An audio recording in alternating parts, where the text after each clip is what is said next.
50 000 bureaux de vote disséminés à travers le pays, 45 millions d'électeurs, plus de 3 900 candidats et les législatives les plus incertaines de ces 40 dernières années.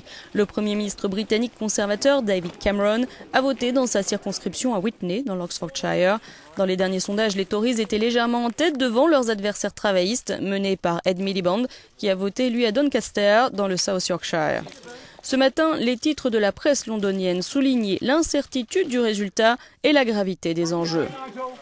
Crédité de 11% des voix dans les derniers sondages, le chef de file du parti eurosceptique UKIP, Nigel Farage, a voté avant 8 h ce matin à South Thanet, dans le Kent, près de Douvres. La première ministre écossaise et leader du parti nationaliste écossais, Nicola Sturgeon, a voté elle aussi très tôt à Glasgow-Shettleston. Le SNP pourrait rafler une 50aine de sièges au Parlement.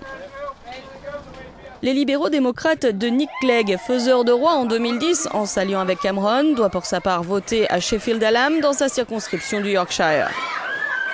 Alors qui du Premier ministre sortant conservateur David Cameron ou du travailliste Ed Miliband gouvernera la Grande-Bretagne? Dans quel cas de figure? Avec un gouvernement minoritaire ou bien une coalition? Et si oui, laquelle? Début de réponse ce soir vers 23 h en direct sur notre antenne.